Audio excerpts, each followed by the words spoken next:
So I lost my arm in a lawnmower when I was 2.5. They told my mom and dad that they weren't sure if I was going to make it because I had lost a lot of blood. I went into shock.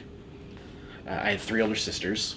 They were all there, and instinctively the older sister grabbed the 2 younger sisters by the arm, and she just took them and they headed straight upstairs. They immediately kneeled down at the foot of the bed, all 3 of them, and they started praying, "Please God, don't let our baby brother die." So whether or not it was God performing a miracle or working through all of the first responders and the surgeons, but however he did it, he answered their prayers. When I came back from the hospital, my family's mentality was, don't treat him any different, don't baby him, let him figure things out. Fast forward to middle school in jazz band, get to jazz band, and I show up and there's a kid playing a drum kit. Like, he's like playing this cool like drum beat, and I'm like, that's the coolest thing. I was like, that is so awesome. Drums are cool. How do you play drums with one hand? You know what I mean? And I mean, that's seems like a pretty prerequisite to play drums, is like you should probably have 2 hands. But I really wanted to play them. Around my 15th birthday, so when I was 14, I remember like just crying and like begging my parents, like, I want a drum kit. The only way for me to learn how to play the drums that I really want to play is if you buy me a drum kit.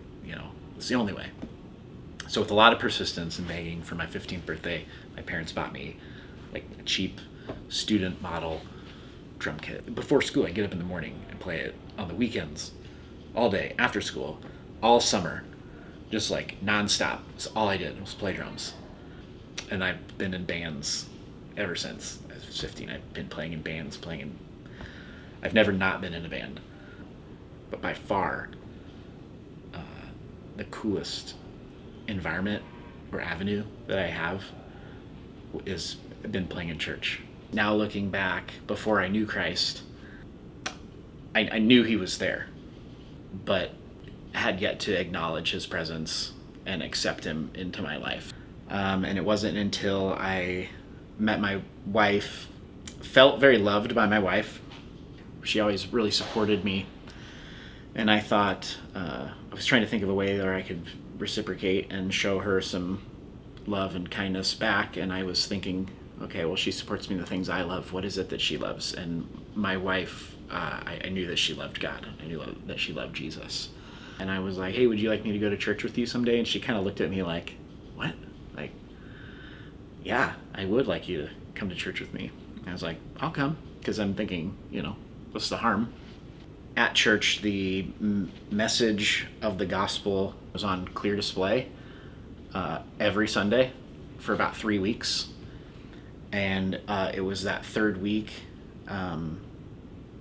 where I was just struck with the clear message of who God was, what Jesus had done, recognized my great need and the gap that existed. And I started weeping, and then that was the beginning of my walk with Jesus. My life has been radically different, 180 from that moment. He rescued me from a life of selfish ambitions and pursuit of my own merit. It's probably an easier question to phrase, what didn't he save me from? Because it's everything. Part of my purpose here is to show people that God can do amazing things through you. Like, I could be playing in front of an arena of sold out, but it wouldn't compare to what it's like to be able to just use your gift to honor him.